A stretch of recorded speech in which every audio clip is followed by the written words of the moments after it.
welcome to my class. I think I have to apologize first. I had to watch a TV show yesterday because of the election, so I couldn't sleep at all. I woke up really late and I'm taking this video and I apologize for that. Anyway, I wanted to explain today, I wanted to finish up the 1960s North Korea. Last time we talked about South Korea, right? And we mainly talked about Park Chung-hee, and we a little bit started North Korea and Juche ideology. Today I wanted to finish up 1960s, and then from next time, so next week, let me see the book. Next week we can start 1970s North Korea a little bit, and we can start new chapter that is change versus continuity. So okay, let me finish this Park Chung-hee and North Korea first. So last time we talked about Park Chung-hee in South Korea part because he we can compare the economic development in North Korea and South Korea by comparing Park Chung-hee in South, but Kim Il-sung in North. So Kim Il-sung has been ruled the North Korea quite a long time, and then, but in Korean society, South Korea, leaders has been changed in many times. In South Korea, the leader of whole economic growth, the hero actually, it was Park Chung-hee. Without him, it's hard to explain how can we we can't explain how South Korea could reach economic growth like that way. So I explained Park Chung-hee. So Park Chung-hee, I don't wanna focus on again his personal background, but I want you to focus on what he did. So when he made a coup, his actual promise was to economic growth. That's actually, if you read, that's from number 1 to number 6, they actually promise what they can do or what they will do if they get power. And if you read the sentences the first thing is anti-communism. That's the frame that they will keep pursuing while they're ruling. The second thing he actually promised is economic growth. So he's saying that the South Korea has faced economic hardships, right? And then this current regime can solve that problem. So instead of that, the regime Park Chung-hee, he wanted to rule the society to achieve that. That's the main two promises. So that's why he devoted himself to economic growth in Korean society. And for that, he did many things. So firstly, politically, he established Central Intelligence Agency of Korea, and then that usually works for keeping a pressure to the opposition, right? Or torture the opposition. That's the role of CIA. And then second thing is, it's not North Korea, it's South Korea. Sorry. It's normalization, the relationship with Japan. That's the second thing. Normalization of Korean and Japanese diplomatic relationship has been delayed because of the first president of Korea, right? The U.S. has actually keep pushing us to normalize the relationship with Japan, but Seungman Lee, because of his personal and South Koreans actually didn't want to normalize the relationship with Japan. Because of that, it has been delayed for a long time, but finally, the relationship has been normalized. But there were a lot of problems because of the money the government received. So government got $300 million in the name of Celebration Fund for Independence, but without any, I mean, it's not the money for compensation of Japanese colonization. So that means Japan doesn't want to admit what they have done for Koreans and to Koreans. So people actually criticize the normalization of Korean and Japanese diplomatic relationship. But it has been achieved, and then based on that, the government actually received the money from the Japanese government, and that money actually was spent for economic growth in South Korea.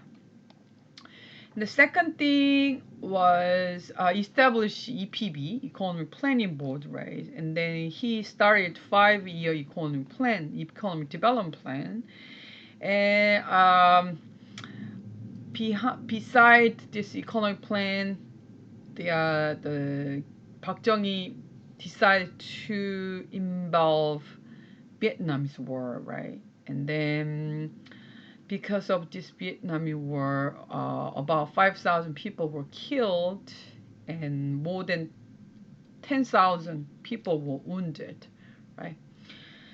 But the main reason that the government involved Vietnamese war is not fight for the peace, it's fight for the money. So they received tons of money from the United States government. So uh, uh, and then it actually directly helped for export too. So we could export things to Vietnam. So the total export to Vietnam has been increased from 11.7 million in 1964 to 70 million in 1970. So it because of this Vietnamese war, the government directly funded. They received money funded from the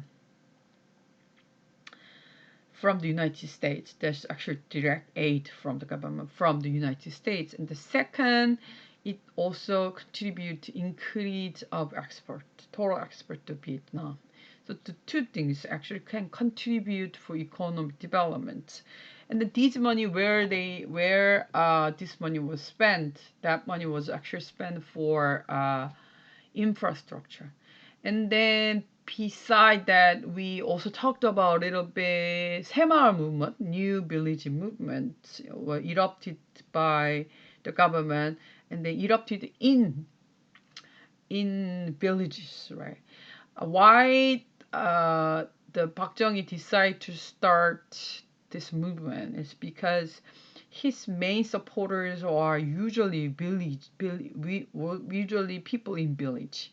The people in city didn't like Park Chung-hee much, so he was kind of thinking that what's the best way to solve this irregularity uh,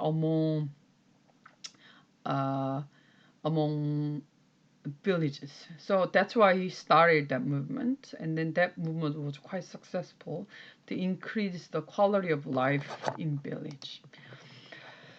And we started to North Korean economy. So if you look at the North Korean economic growth rate, then you can see from 1956 to 1960, the overall economics, every sector, the growth rate was quite high. So especially light and heavy industry is 26.5 to total, and mining 23.3, manufacturing 28.2, light industry is 14.8, and heavy and chemical industry is 38.3. Electricity, gas, and water supply 23%, services 5.5. In domestic economy as a whole, 13.7% has been increased. So you can throughout this table, you can actually can notice that mainly the government actually put a lot of efforts on heavy and chemical industry sector, right? Because he wanted to spend a lot of money for the military sector, not for agriculture or other sectors at all. So it's the North Korean economy was very imbalanced. like that way. But it was quite good, right? For about 6 years, it was quite good in terms of growth rate. It seems very successful, but if you look at the graph, the table on the right, then you can see the growth rate from 1960 to 1970. Then it has been dropped to very low level. Like for instance, any industry is not over 10% even in terms of growth rate, right? So agriculture is 2.7%, and if you look at the heavy chemical industry, it's 7.7%. So it dropped like more than how many times? Like more than 5 times, right? But we should actually know why the number has been dropped like that way. That's the most important thing that I wanted to actually deal with. What happened in 1960 to 70? We actually spent time to explain what is Juche ideology. The main difference between Juche ideology and Marxism is historical historical materialism. So in Marx and Lenin's ideology, historical materialism is actually the center. So material evolve, and then material brought about changes in the world, right? World structure, but he replaced the word materialism and ideology. So self-reliance, the concept of self-reliance is came out by change the materialism to self or ideology self. That's the main difference of Juche ideology. And I said that the North Korea by discarding that idea, Marxism and Leninism, it proposed Juche ideology, and the Juche ideology is in center not only political realm but also economic realm as well. So if you emphasize self-reliance on economy, that means the economy is very inward, not outward. Inward means so they do not depend their economy on trade much. So they do not emphasize importance of trade. So to maintain as an inward economy, there must be necessary conditions. So there are a lot of population to spend and consume the goods that they produced, and they have to. I mean, they need big economy like China, but even China without trade, they couldn't actually stand by themselves, right? If you remember, they failed, keep failing, and at the time, the concept of so we talked about Lieberman method, right? So many socialist countries they suffer not only North Korea but also other countries, USSR, even China, they have a problem of economic growth. So the Lieberman scholar actually had the idea of Lieberman method to revise the planning method and the system of state planning committee in USSR. And then the main idea of Lieberman is we should admit the enterprise profits. That's actually capitalism, right? So we should permit public, we should permit individual property or enterprise property. So, like, we should provide material incentives to workers of the enterprise to revise the planned economy. That's actually main disadvantages that a socialist system has. So they do not allow any incentives to the workers. So there is no motivation of workers to work hard, right? So because of that, the economy is stagnated. So that's why the Lieberman actually poses new idea. And then that's what we actually have learned last time. And then let's go back to what happened in North Korea. North Korea has a lot of problems. In North Korea's first problem is this one. They invest too much on heavy industry. Right. So in 1955, the share of investment in heavy industry from the basic investment industrial sector of North Korea's budget approached 80%. That's actually too much, right? 80% is too much for North Korea to maintain their economy, and it's very imbalanced. And inward-oriented industrial policy direction.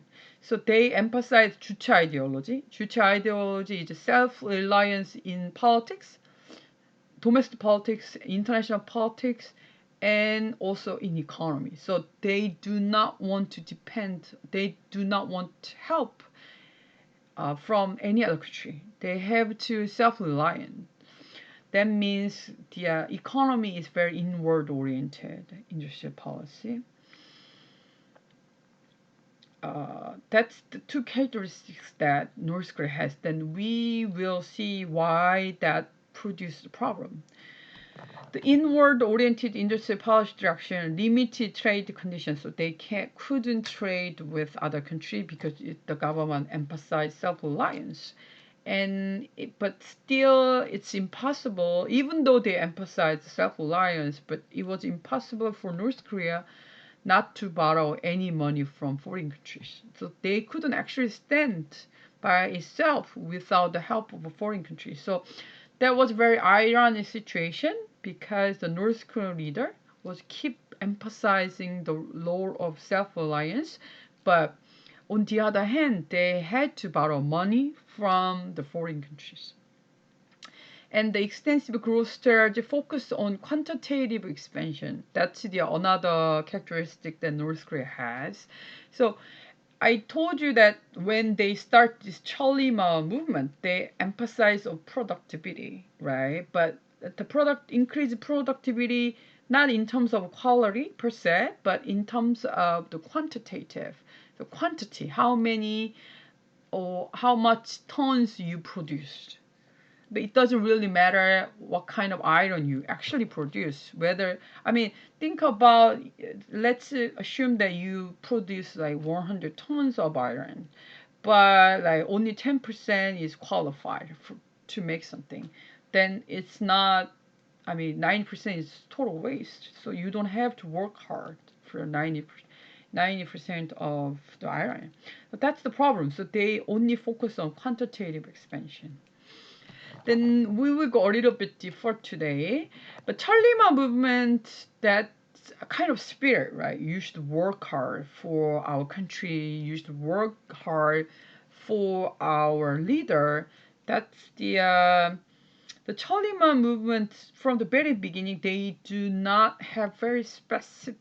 They had specific strategy. Not strategy, but aims. So their aims is produce as much as you can. That's the kind of aim or goal. But there was no specific strategy to achieve that goal. That's just they just make the competitions among other complex. So for instance, there are a lot of conflicts which make irons or steel. They just made the competition among groups. So the leader just announced which complex is best in terms of productivity. That's actually their strategy, but that strategy was solely based on the ideology, 주체 ideology or motivation. But as you know, if we do not have incentives that we can get through the hard work, the people do not want to work hard, right? So there was always limitation in terms of Charlie Mao movement. The Charlie Mao movement responsible for production innovation and ideological education of the mass faced limitation as it could no longer serve as a moral mechanism appealing to the people. So people were exhausted. they didn't get any incentives, and then they actually started to start from 19 like late 1960s, early 1970s, but they do not have to work hard because they do not have any incentives to or compensation for their work. So only based on the leaning to this ideology or spirit doesn't really work anymore after 1960. So that's why the number has been dropped that fast. That was the limitation of Cholima. There was no specific strategy to achieve the goal. And Lieberman method. So I talked about Lieberman. So why did I spend much time to explain Lieberman method? Because there was some factions who wanted to accept the ideology of Lieberman method. Some, as I told you before, there was a there was a group of people who wanted to compel the Kim Il Sung out of the power, but they failed, right? I explained it, and then they were killed, and then there was this is actually the second attempt to try to get rid of Kim Il Sung in the power.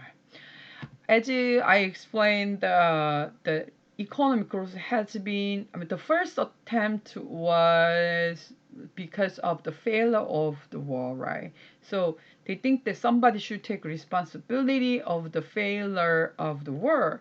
So that's why they wanted to get rid of Kim Il Sung. But this one is, the second attempt is because the decreased economic growth. But they think that there was a faction called Kapsan faction. So this Kapsan faction wanted to use this Lieberman method, and they wanted to actually implement this Lieberman method in North Korea. So the Kapsan faction was highly affected by Russia, USSR, not the Soviet Union. And that's why, I mean, there are a lot of factions in North Korea, and then these factions actually, their ideology is affected by foreign countries. So there are some factions influenced by China, Chinese thought, or China's economic growth strategy. Or there is some factions which was influenced by USSR. So Kapsan faction is highly influenced by USSR. So the practical economy approach of Kapsan faction was criticized as a revisionist for weakening state control and incorporating capitalist elements. So they suggest to North Korean society, why don't we start this Lieberman method? That's what Kapsan factions people said, but actually what they wanted to do is by implementing this new method, the new Lieberman method, they could maybe take the power over Kim Il Sung. That's what they wanted to do. But Kim Il Sung actually noticed their strategy, so that's why they started to criticize this Kapsan faction. And then Kapsan faction was criticized because they were their idea is based on the capitalist element. As I said, there is capitalist element, right? So Kapsan faction was a political force formed around Park Geum-chul with key figures like Lee Song-eun, Kim Wol-young, and Heo Hak-song, who closely collaborated with Park Geum-chul in Korean National Liberation Alliance and engaged in anti-Japanese activities in Kapsan, Hamgyong, in the mid 1930s. So Kapsan faction was originally Kapsan faction was collaborated to fight against Japan. So they were Japanese activists in Kapsan area, but later on they were highly influenced by the Russian society.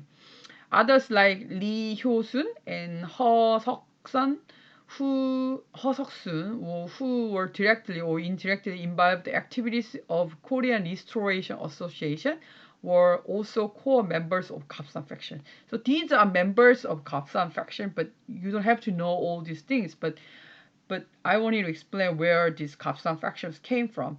So I told you that there are factions based on the area, and then these factions were usually like this, anti-Japanese activists based on the area.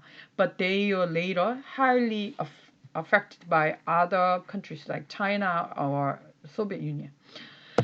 And the Kapsan faction actually wanted to implement Lieberman method, but they couldn't because the Kim Il-sung actually noticed. I think that I made a slide related to Kapsan faction.